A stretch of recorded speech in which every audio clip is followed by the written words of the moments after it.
But let's talk about how some of these rules get passed that are currently happening. So, for instance, the tush push, it has been tabled for May. It has been tabled for May. What does that mean? Does that mean commissioner or some people want to kind of rally and find some votes? What is normally happening behind the scenes, Schrags? I've been doing this for a long time as far as like the competition committee goes. And usually you'll have a rule proposed and maybe there'll be 2 or 3 people who are like, yes, let's do it. And this tush push took on a whole different life of its own, almost like it was a election of some sort, in that there were people lobbying other people for votes. It split 16-16, meaning it's a dead split as to who wants to get rid of it and who wants to keep it. Now, you would need to get 8 more votes to get rid of it. The league, though, you'd think that the league is one of the main sources of like, hey, we don't have any injury data to push that it has to be removed. Like if this was a bunch of injuries and guys were getting concussed and we have data, hard empirical evidence that there are knees being shattered because of this thing, well, then I promise you the league would be pushing that direction. They don't have that data. There is no data around it.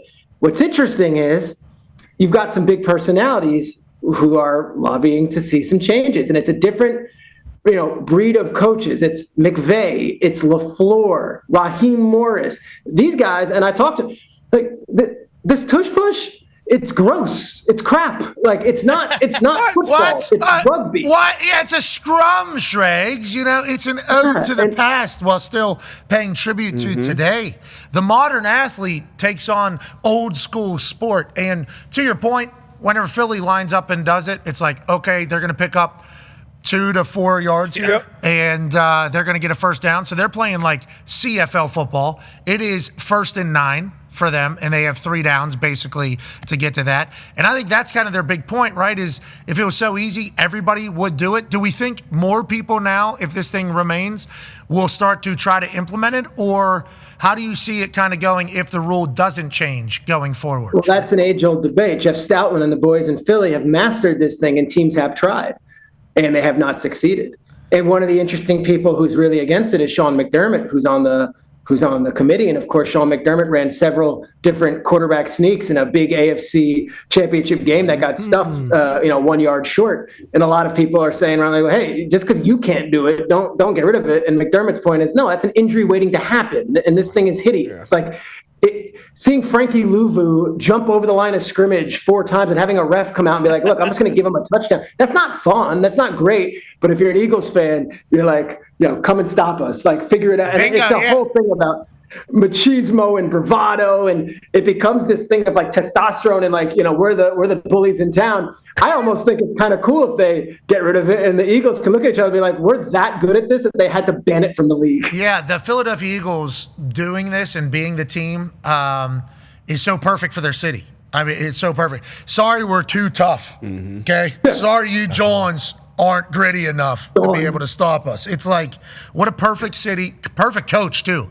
Sirianni, dogs. Yeah. We want dogs. Sorry, our dogs are hungrier than your dogs. O-line, D-line, Howie, that's all he cares about. Like, it is such a perfect situation. And that's also my favorite aspect of this. Howie obviously didn't play college or professional football. Howie's, this brilliant mind. But, like, I'm talking to Howie about, like, he's got his chest out a little bit. Like, oh, poor babies. Like, you guys can't stop it. Like, there's a little bit of that. And that bleeds throughout the entire city, and it goes right through to Miles Teller and Bradley Cooper and the fans that you see. Like, we're just tougher than you. Yeah. Like, bring it. And, you see these coaches, and McVay is obviously, you saw him in Whitworth in the gym. Like, he's no softy, but he's like, it's just not good football. It's gross. Like, it's a rugby play. I don't know. That's not what we want to encourage, but it's now split. And as far as whether it'll get changed, I don't think the NFL on this one has a strong point of view. It's going to be, how hard do these people want to lobby to get the 8 votes? And then it becomes like any election where, like, are you going to go campaign? Like, is McVay going to spend the next April and May, like, calling other coaches who are neutral and being like, I don't know if he's that passionate about it. Okay, so let's roll through the rules that did pass here quickly.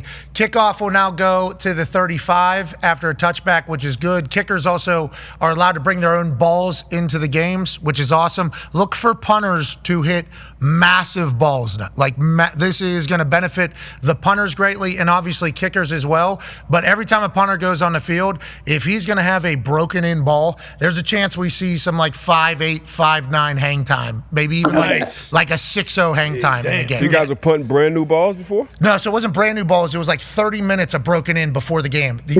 One equipment manager from each team was deemed the person to break in the balls, and then an official would come watch. They had a brush, a towel, and a squirt water bottle, and they had 30 minutes under supervision to break in the balls. Highly anxiety riddled for the equipment managers who have a lot of other shit to deal with right before the game. And then our guy would come out. His name was Frog. He'd be dripping in sweat. He'd be like, I got some good ones for you guys today. And we say, thank you, Frog. And then Frog would have a great Christmas, because that is a big deal. Frog. Yeah. We take care of Frog. Obviously, Frog, good man, good lad. Also worked his ass off in there for 30 minutes every single week. There's some teams that have shitty ones. Back in the day, it was brand new balls. So there's always been a lot of K-ball conversation. Now they're going to be able to bring their own balls to the games. Look for punters to hit gigantic balls. You know who's big on like an advocate for special teams is Darren Rizzi, and he's got a big voice in the competition committee. So Rizzi, of course, the Riz was obviously the interim coach of the Saints, but was instrumental in changing the dynamic kickoff. But when you talk about the competition committee and the different voices who matter,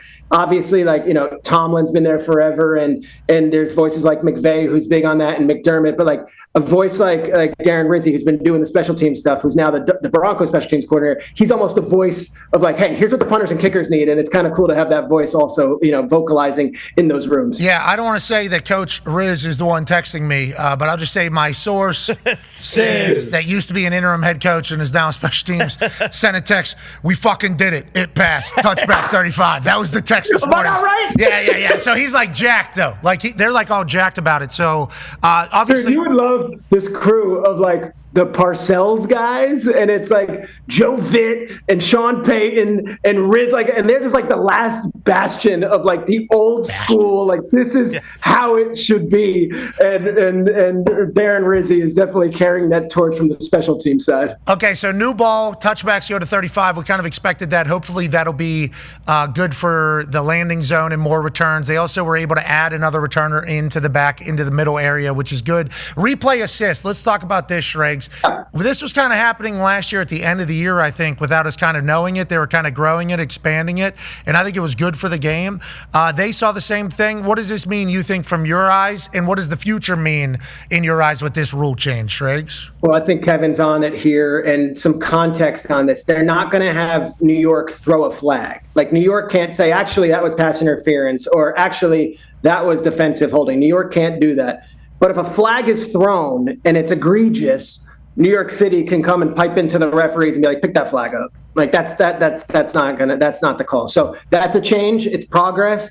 I don't think we're ever going to go back and do it where we did the pass interference reviews, which we had a couple of years back, which was a nightmare and would take 15 minutes and stop a game. And then the refs would always side with their original call anyway. But this is one where there can be a impartial party up in New York saying, hey, actually that one wasn't. You can pick up the flag, but they cannot demand a flag be thrown after the fact. Yeah, I think that's a smart move. And as long as they're quick and efficient and the right people are looking at the Xbox or whatever they're running it with and sending it down there, to your point, is good. The overtime stuff, I think that pass, they're going to have the same as you get a chance to answer, but it is in a 10-minute period as opposed to in playoffs. It's never ending until somebody wins the game. And I think they'll consider it a successful league meeting down there. Way to go, boys. Hell yeah. Great. All right. I'd say, go ahead. Real quick, that Glazer video that you showed, so that's like that's Jay's Christmas. Like this is his, and that is like 20 years in the making. And it started with like him and Tomlin getting drinks, and then it expanded. And it's the thing that like Jay, it's the Tuesday after the coaches in the NFC have their breakfast, so everyone's kind of done. And Jay gets all the head coaches together. And having been at that table with him, Jay was cool enough to invite me several times at these league meetings.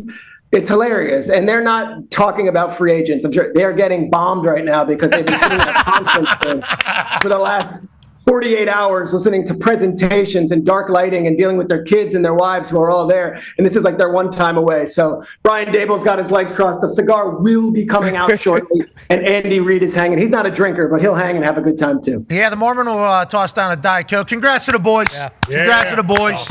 You earned it out there.